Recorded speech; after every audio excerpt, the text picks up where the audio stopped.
In my 39 years sitting on this bench, I thought I had witnessed every possible expression of institutional arrogance.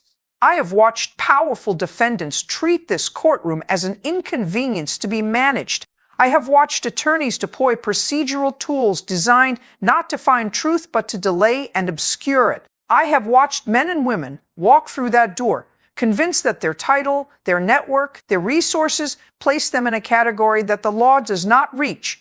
But never, not once in 39 years, had anyone drawn a firearm inside my courtroom. Until the morning of March 7th at approximately 11:22 a.m., when the sheriff of this county unholstered his service weapon and held it in his hand 8 feet from where I was sitting. What happened in the 30 seconds after that is what I want to tell you about, because those 30 seconds ended 16 years of something that should have ended much sooner. If you believe that no badge, no title, no 16-year tenure insulates a person from the law that applies to everyone else who walks through that door, then you need to hear every word of this. Hit that subscribe button right now, because what I am about to share will fundamentally change how you think about power, accountability, and what happens when someone runs out of every other instrument and reaches for the one they have always carried. It began as an ordinary Thursday morning in March.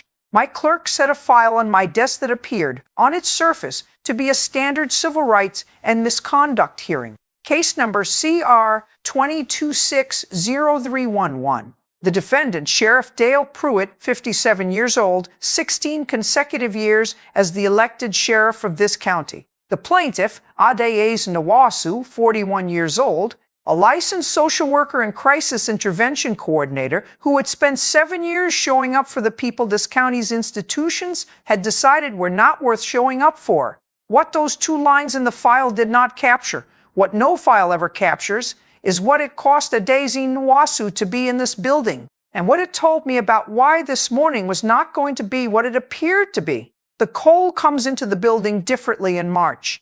Not the sharp cold of January, but the particular gray cold of a season that hasn't decided yet what it intends to be. I walked into the courtroom at 8:55 a.m. and found a room that had already decided what it was about before I arrived. At the defense table, Sheriff Dale Pruitt, in his full dress uniform, stars on the collar, citation ribbons arranged in precise rows across the chest, boots polished to the specific mirror surface of someone who understands that presentation is its own form of argument. His department carries a $43 million annual budget and employs 340 officers to serve 280,000 people. He was sitting with his arms crossed in the posture of someone who has spent 16 years in rooms where his presence resolved things in his favor and has arrived in this one expecting the same.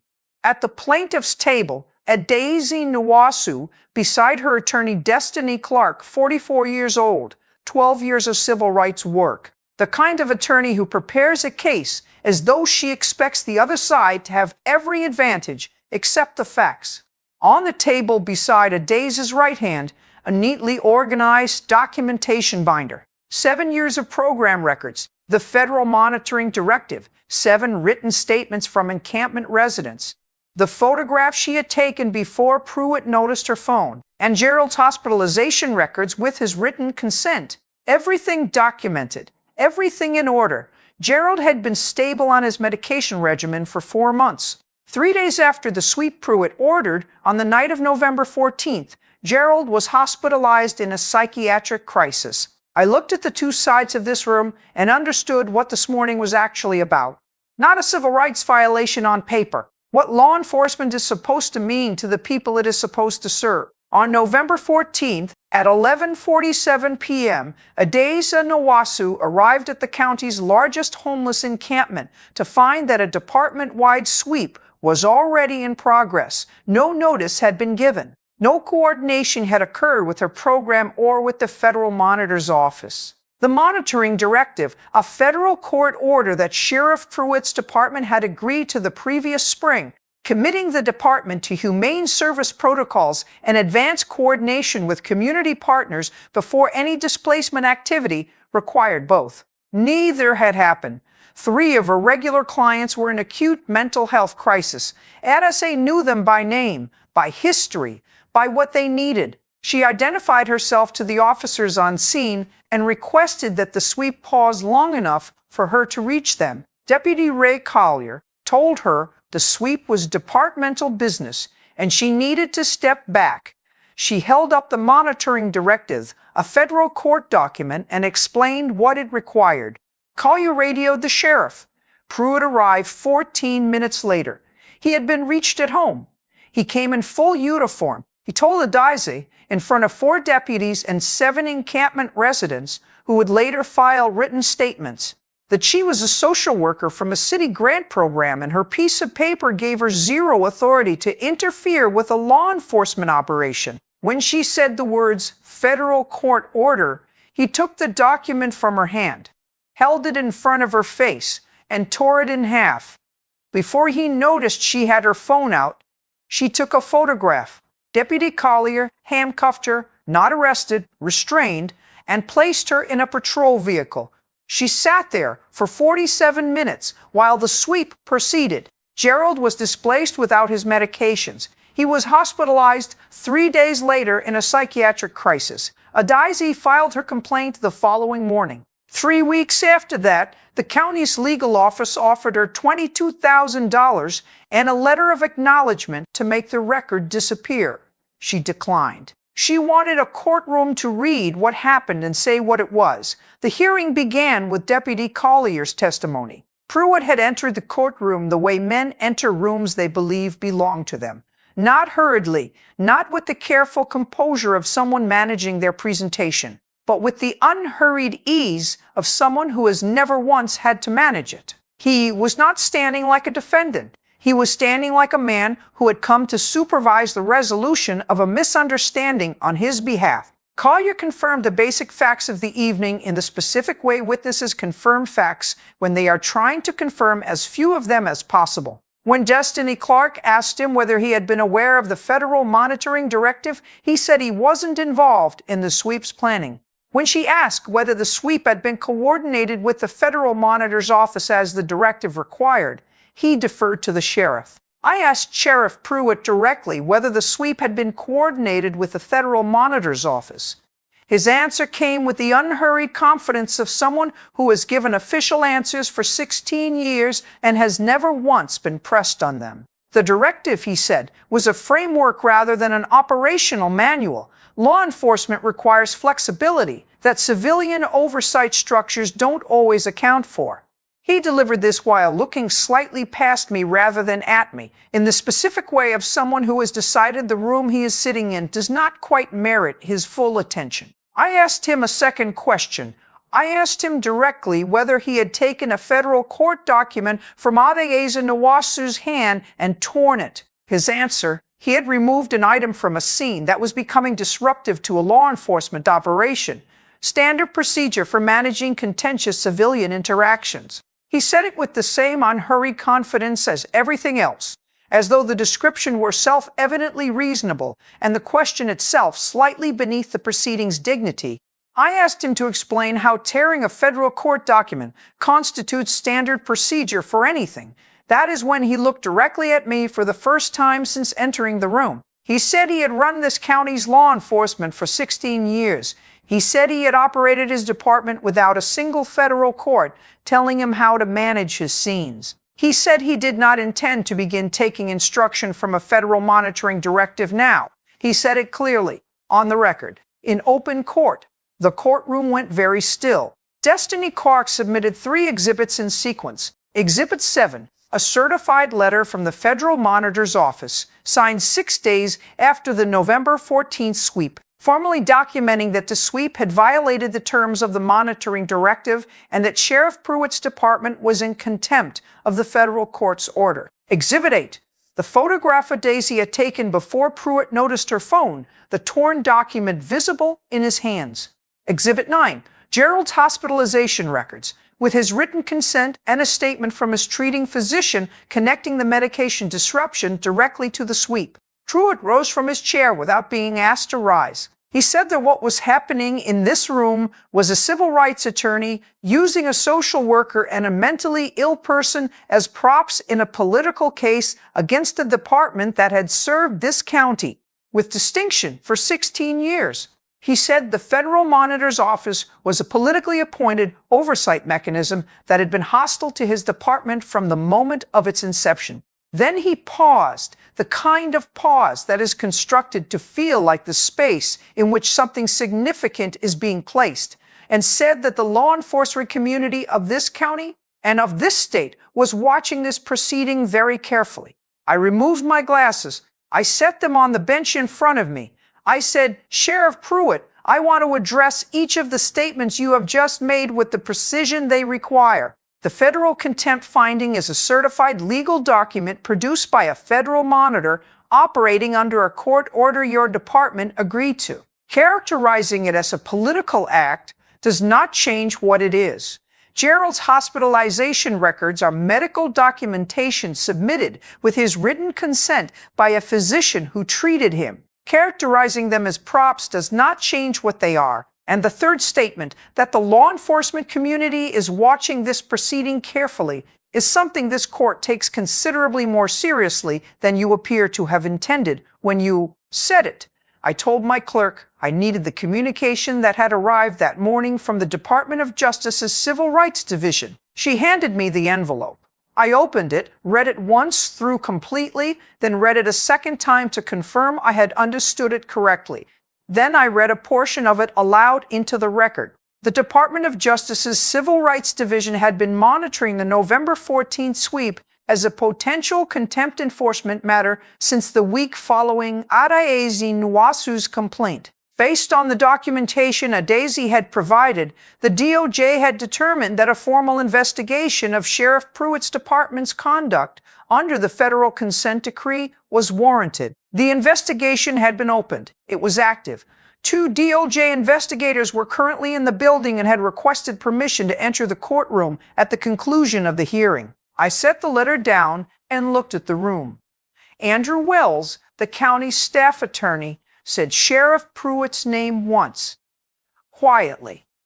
Pruitt did not sit. He was standing in the specific way of a man who has just had something happen to him that he has no category for, not the standing of someone preparing to speak or preparing to move, but the standing of someone whose body has defaulted to vertical because vertical is the only option that remains available. His face had the expression of a man doing the arithmetic of the last 30 seconds in real time and arriving at a number he cannot accept. Then I watched his hand move to the holster at his hip. I have replayed that moment many times since.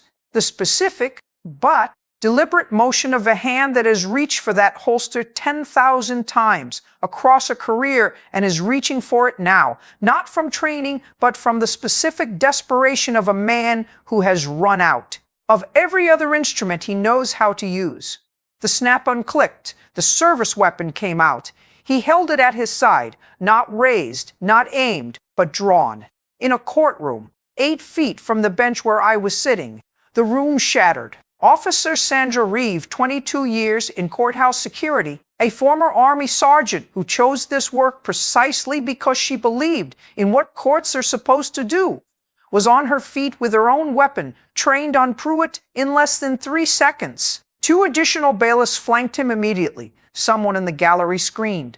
Destiny Clark pulled Adaeze Nwasu behind the plaintiff's table. Andrew Wells put his hands flat on the table and did not move. I did not move either. 39 years. I stayed exactly where I was, at the full height of this bench, and I looked at Dale Pruitt with the complete, settled authority of someone who has never once left this chair because something in the room frightened her. I said, in a voice that did not need to be raised, "Put it down, Sheriff."